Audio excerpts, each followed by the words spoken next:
오늘의 10분 말씀 나눔입니다. 마가복음 15장 16절서부터 32절까지의 말씀입니다. 여러분들은 어디에다 가치를 두십니까? 예수님께서는 저희와는 다르게 다른 곳에 가치를 두신 것 같습니다. 오늘 본문 말씀을 통해서 우리가 가치를 두고 살아가는 그것에서 예수님께서 가치 두는 곳을 찾으시고 그곳으로 옮겨가시는 저 여러분 되시기를 부탁드립니다.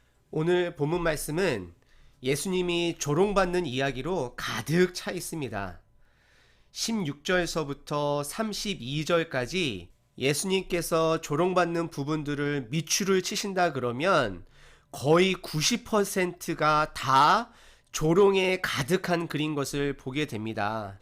예수님께서 이스라엘의 최고의 법인 산헤드린 그룹에서 재판을 받으시고 로마 총독 빌라도에게 재판을 받고 십자가형에 처형받기 위해 진행되어지는 것을 보게 됩니다. 그래서 16절에 보시게 되면 군인들이 아마도 팔레스타인의 용병일 가능성이 굉장히 높은데요. 그러다 보니까 유대인들을 별로 안 좋아했을 수도 있고요. 또 본디오 빌라도도 유대인들을 경멸했기 때문에 동일한 마음으로 이방인을 멸시하는 유대의 왕으로 여겨지는 예수님에게 굉장히 심하게 대했을 것 같다라는 생각이 듭니다. 또 예수님을 브라이드리온이라는 뜰에 끌고 와서 예수님에게 조롱하는 내용들이 나오게 되는데요. 일단은 온 군대를 모았다라고 합니다. 아마도 많은 사람들이 밖에서 예수님의 조롱받는 모습을 지켜봤을 것입니다. 사실은 저희들이 예수님께서 조롱받는 부분들을 예전서부터 많이 접해왔던 부분이라 그냥 넘어갈 수 있는 부분이기도 하지만 혼자로서 모든 사람에게 둘러 쓰여져서 옷이 벗겨지게 되고 군인들이 밑에 입고 있었던 그 홍색 옷, 자색 옷을 예수님에게 입히면서 네가 유대인의 왕이냐? 이런 조롱을 하면서 가시면류관을 왕의 왕관처럼 씌우게 되고 또 갈대로 또 왕이 가지고 있는 지팡이처럼 그에게 쥐게 되고 머리로 그를 치고 침을 뱉고 이러한 수치를 예수님께서 당하시면서 십자가형을 위해 이동하고 계십니다. 그러면서 21절에 두 아들을 둔 한 아버지가 등장하게 되는데요. 그 사람의 이름은 시몬이었습니다. 베드로 이름하고 비슷한데요.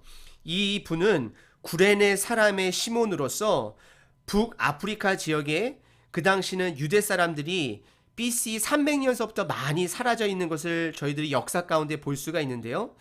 그 구레네 시몬이 올라와서 지나가는데 그 당시 로마법에 보시게 되면 지나가는 사람들에게 로마 시민이 아닌 사람에게 노예로서 어느 정도의 일을 시킬 수 있는 군인에게 그러한 권한이 있었기 때문에 그를 붙잡고 십자가를 지고 가라라고 이야기를 합니다. 아마도 예수님께서 채찍을 받으시고 심한 고문 가운데 십자가를 질 수 없는 상태에 이 구레네 시몬이 그 십자가를 지게 됐을 것입니다.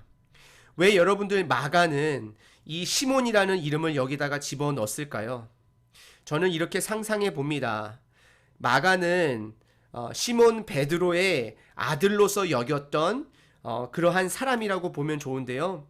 아마도 베드로가 마가에게 내가 지금은 이렇게 훌륭한 리더로 있지만 사실 나 그렇지 않았다. 예전에 내가 예수님을 부인했고 예수님을 사랑하기는 했지만 내가 허언장담한 것처럼 예수님하고 함께 있지 못했다라는 것을 어느 정도는 속죄하는 마음으로 마가에게 이야기했을 것 같습니다. 그래서 본인의 이름하고 비슷한 사람, 이런 구레네 시몬이라는 이름을 집어넣어서 내가 그때 있었어야 되는데 나는 안 있었고 구레네 시몬이라는 사람이 예수님의 십자가를 대신 져주셨다라고 집어넣은 것 같습니다. 더 나아가 성령님께서 이 복음의 길을 예수님 스스로 혼자 감당하셨다라는 것입니다.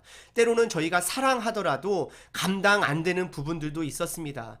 베드로는 예수님을 사랑하기는 했지만 예수님의 사랑을 따라가기에는 아직 감당하지 못하는 사람이었습니다. 왜냐하면 예수님께서 가치를 두는 것을 아직까지는 본인의 가치로 온전히 받아들이지 못했기 때문입니다. 여러분들은 삶의 가치를 어디에다 두시고 살고 계십니까? 그리고 더 나아가서 로마서 16장에 이 구레네 시몬이라는 사람의 아들 이름이 등장하게 되는데요. 혹시 이 사람이 동일 인물이라 그러면 이 사람이 지금은 십자가를 억지로 들긴 했지만 아마도 이 사람이 내가 대신 져준 저 사람은 누구일까? 이야기도 들었을 것이고요. 그 사람에 대해서 궁금증도 있었을 것이고요. 그러면서 예수님을 만났을 수도 있을 것 같습니다. 그러면서 예수님은 이제 골고다 언덕이라 하는 곳으로 올라가시게 됩니다. 골고다라는 언덕은요, 사형, 십자가형을 집행하는 장소로 그 당시에 알려져 있었고요. 보통은 십자가형은 길거리에서 많이 하는 것을 역사서에 보시게 되면 알 수 있습니다. 하지만 이 당시에 골고다 언덕에서 십자가 처형을 했을 때 예수님뿐만 아니라 양쪽에 강도가 있었다라고 하는데 그 강도는 어떻게 보면 많은 학자들이 얘기하는 것 같이 바나바도 혁명가였을 수 있다라고를 말을 이야기를 하고 있는데 그 바나바와 같이 동일하게 로마를 향하여 혁명적인 운동을 일으키다가 잡힌 사람인 것처럼 보이기도 됩니다. 그래서 정치범으로서 모든 사람에게 본보기로 처형당하는 모습을 보게 됩니다.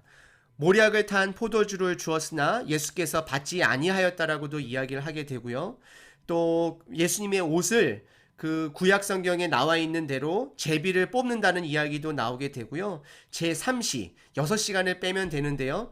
아침 9시가 되어서 십자가에 못 박혔다라고 이야기를 합니다. 그리고 그 죄목을 알려주는 죄패에는 유대인의 왕이라고 쓰여진 것을 보게 되면서 많은 사람들이 예수님을 향하여 너는 성전을 헐고 3일 만에 다시 짓는 자라고 얘기를 했는데 네 힘으로 내려와라 라고 이야기를 하게 되고요. 그리고 대제사장들과 종교 지도자들은 예수님을 희롱하면서 네가 남은 구원하였을 때, 그러니까 고쳐줬을 때, 치료해줬을 때 너는 스스로 구원할 수 없도다라고 이야기를 합니다. 그러면서 네가 이스라엘의 왕 그리스도가 지금 십자가에 내려와 우리가 보고 믿게 할지어다 이러면서 예수님을 조롱하고 욕하는 것을 보게 됩니다. 이들은 예수님께서 중요하게 여기는 그 가치를 깨닫지 못했기 때문에 예수님께서 중요하게 여기시는 그 가치, 복음을 위해서 이렇게 고난당하시고 죽으시고 또 부활에 이르기까지 그 가는 여정을 전혀 이해하지 못했고 그러기 때문에 예수님이 구세주이다라는 것을 보지를 못했습니다. 저희들도 동일합니다. 저희들도 저희들의 삶의 가치가 예수님처럼 복음이 돼야 됩니다. 여러분들 복음이 무엇일까요? 복음은요, 좀 여러분들 마음 아프시겠지만 지금 현재는 우리가 고난 받아야 합니다. 지금 이 땅 삶 가운데서는 우리가 죽음의 삶을 살아야 됩니다. 남을 위해서 살아야 됩니다.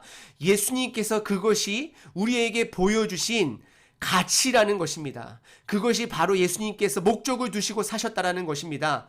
그리고 나서 때가 됐을 때에 예수님이 부활하신 것처럼 우리에게도 예수님의 능력으로 우리도 영원한 삶이 주어진다라는 것입니다. 그것이 복음이라는 것입니다.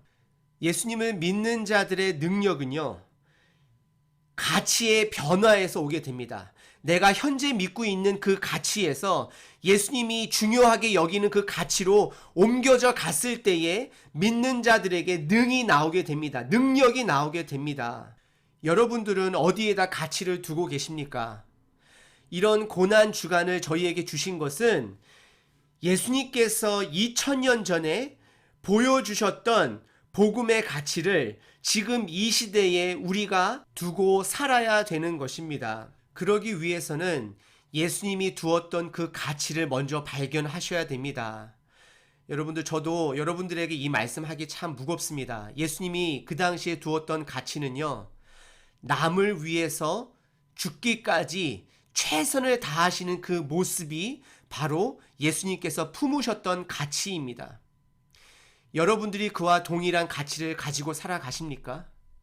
예수님께서는 저희들에게 영원한 삶을 약속해 주셨습니다. 그래서 잠깐 이 땅 살아가면서 예수님께서 잠깐 이 땅에 내려오셔서 끝까지 죽기까지 순종하신 것처럼 저희도 잠깐 살아가는 이 땅에서 남들을 위해서 사랑하며 순종하며 살아가시는 그러한 가치의 삶을 두시고 살아가시는 여러분 되시기를 부탁드립니다.